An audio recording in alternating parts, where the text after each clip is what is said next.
आज उनका परिश्रम सफल हुआ है और वो तीन खंडों में इसे प्रकाशित करके लाए हैं। इस अवसर पर तीर्थंकर ऋषभदेव जैन विद्वत महासंघ की ओर से महामंत्री डॉक्टर अनुपम जैन एवं कार्याध्यक्ष पंडित खेमचंद जैन ने 80 दुर्लभ पांडुलिपियों का संग्रह भी भेंट किया। आइए सुनते हैं इस अवसर पर डॉक्टर अनुपम जैन इंदौर द्वारा प्रदत्त अपने विचार एवं पूज्य माताजी के प्रति विनयाञ्जलि। 33 वर्ष पूर्व ले चलता हूँ। इसी अक्टूबर माह के 1981 में मैंने सबसे पहले पूज्य गढ़नी ज्ञानमती माताजी के दर्शन किए थे एमफिल के विद्यार्थी के रूप में।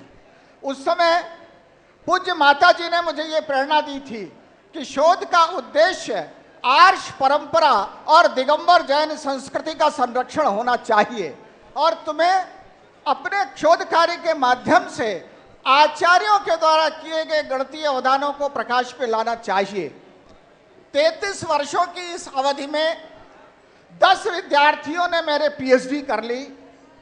अनेक 14 पुस्तकें प्रकाशित हो गई और मुझे आज ये कहते हुए प्रसन्नता है कि गौतम गणधर वर्ष में हमने गौतम गणधर स्वामी की वाणी के आधार पर आचार्य धरसेन और आचार्य गुणधर द्वारा प्रणीत षटखंडागम, कषाय प्राभृत और परंपरा के अन्य आचार्यों द्वारा प्रणीत ग्रंथों में निहित गणित को निकाल करके उसको व्यवस्थित रूप से तुलनात्मक रूप से प्रस्तुत किया है।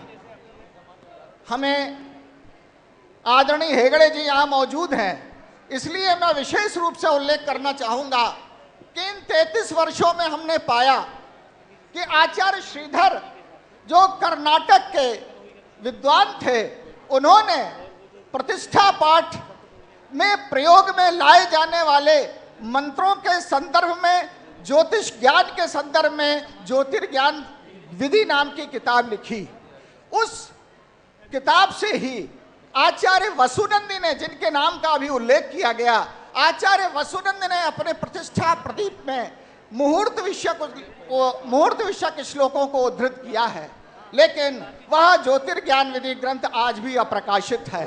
उसकी एकमात्र प्रति भारत में मूलबद्री के जैन मठ में संरक्षित है। उसी से प्रतिलिपि कराई गई 2 पांडुलिपियां क्रमशः आरा और उज्जैन में हैं, लेकिन मूल प्रति मूलबद्री में है।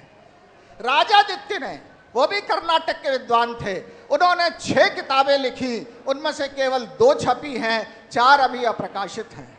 चंद्रम ने गणित शास्त्र लिखा, गणित पहाड़ा लिखा, गणित कोष्ठक लिखा।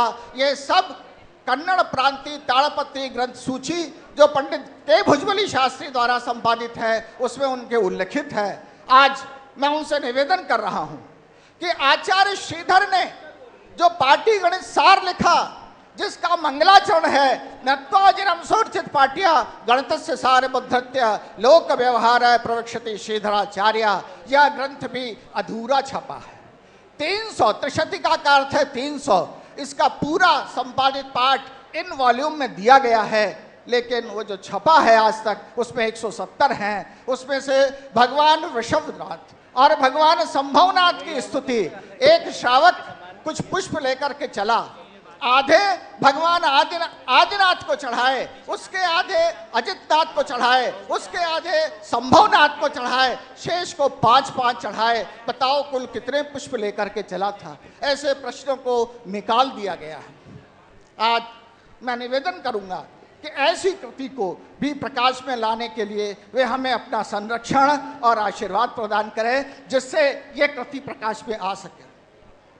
माननीय कुलपति जी ने भी अभी मुझसे एक प्रश्न पूछा था, कुलाधिपति जी ने। हमने इन 3 वॉल्यूम में उन 20 सिद्धांतों को विस्तार से सप्रमाण विवेचित किया है, जिनका उपयोग आज भी गणित की पुस्तकों में किया जाता है। जैन गणित के अनेक वैशिष्ट हैं। यदि हम प्रयास करके इन चीज़ों को सामने लाने की कोशिश करेंगे तो जैनत्व का और दिगंबरत्व का गौरव बढ़ेगा। मुझे ये कहते हुए प्रसन्नता है कि दिगंबर जैन त्रिलोक शोध संस्थान ने प्रतिवर्ष जैन गणित के क्षेत्र में कार्य करने वाले एक विद्वान को 25,000 रुपए के महावीराचार्य पुरस्कार को प्रदान करने की घोषणा की है। और मुझे स्वामी जी ने जो इस धर्मपीठ के पीठाधीश हैं, इसके लिए स्वीकृति प्रदान की कि मैं इसमें अपने परिवार का आर्थिक सौजन्य और योगदान दे सकूं। मैं इस अनुकंपा के लिए उनके प्रति कृतज्ञ हूं और मैं विद्वानों का आह्वान करता हूं कि वे जैन कर्म सिद्धांत, जैन लोक रचना, जैन न्याय विज्ञान जो सब गणित से परिपूर्ण हैं, इनके लिए अध्ययन करें और तीर्थंकर महावीर विश्वविद्यालय से जुड़ करके या अन्य विश्वविद्यालयों से जहां भी उन्हें अनुकूलता है वो पीएचडी करें। उनका जो शोध कार्य है वो प्रकाश में आए, जिससे कि पूज्य माता जी की भावना के अनुरूप जैन गणित के क्षेत्र में अध्ययन और अनुसंधान का कार्य विकसित हो सके। जय जयेंद्र। आपको जानकर हर्ष होगा कि 400 ग्रंथों की लेखिका पूज्य माता जी के विशाल साहित्यिक व्यक्तित्व एवं कृतित्व पर देश के अनेक शोधार्थियों ने पीएचडी भी संपन्न की है। इसी क्रम में माता जी की 81वीं जन्म जयंती पर 2 शोधार्थियों ने अपनी पीएचडी की थीसिस माता जी को भेंट की। श्रीमती रेखा जैन धर्मपत्नी श्री राजेश जैन उदयपुर ने गणिनी ज्ञानमती माता जी व्यक्तित्व एवं कृतित्व पर अपना शोध प्रबंध भेंट किया तथा श्री समता जैन धर्मपत्नी श्री अनुराग जैन इंदौर ने समकालीन प्रमुख साध्वियों की परंपरा में गणिनी ज्ञानमती जी का साहित्य विषयक शोध प्रबंध भेंट करके अपने विनयांजलि अर्पित की। विशेष रूप से इस अवसर पर अखिल भारतवर्षीय दिगंबर जैन युवा परिषद के राष्ट्रीय अध्यक्ष जीवन प्रकाश जैन ने भारत के दार्शनिक ग्रंथों में गणित विषय से संदर्भित अपनी पीएचडी थीसिस भी भेंट की और पूज्य माता जी का मंगल आशीर्वाद प्राप्त किया। इस अवसर पर समारोह में पधारे विशिष्ट अतिथि श्री सुरेश जैन कुलाधिपति तीर्थंकर महावीर विश्वविद्यालय मुरादाबाद का संस्थान द्वारा स्वागत भी किया गया।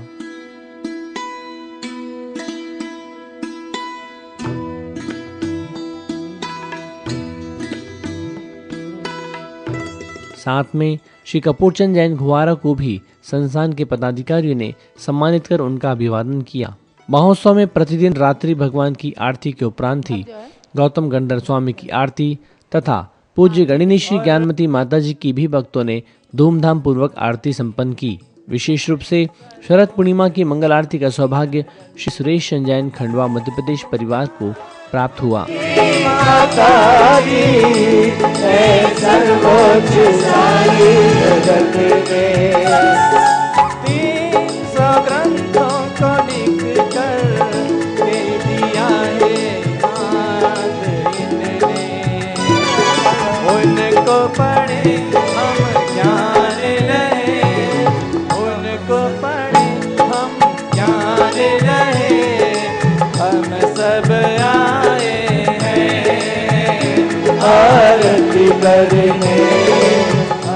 महोत्सव में प्रतिदिन रात्रि विभिन्न सांस्कृतिक कार्यक्रम भी प्रस्तुत हुए। इसी क्रम में शरद पूर्णिमा अर्थात 8 अक्टूबर की रात्रि में प्रसिद्ध गीतकार श्री रूपेश जैन इंदौर ने सुंदर भजन संध्या प्रस्तुत की, जिसमें उपस्थित हजारों भक्तों ने खूब भक्ति आनंद का लाभ उठाया।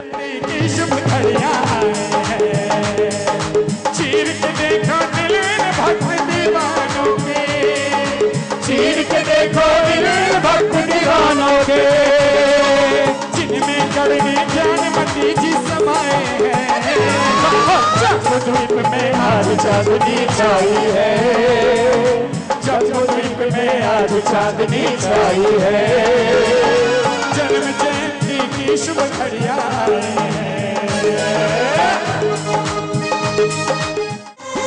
गणिनी ज्ञानमती जी का सपना साकार किया है, गणिनी ज्ञानमती जी का सपना साकार किया है, इस पर्वत से मूरत का ऐसा आकार दिया है,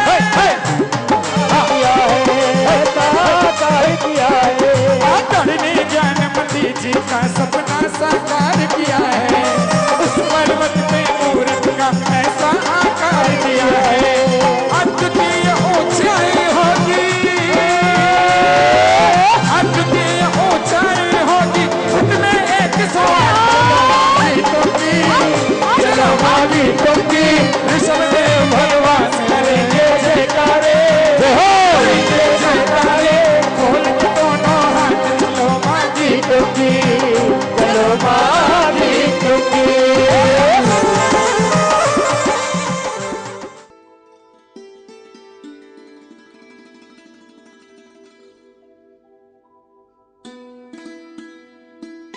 अपनी 81वीं जन्म जयंती अर्थात अमृत महोत्सव के शुभ अवसर पर पूज्य गणिनी प्रमुख आर्यका श्री ज्ञानमती माता जी ने सभा में अपनी जन्मदात्री मां के उपकारों को भी याद किया।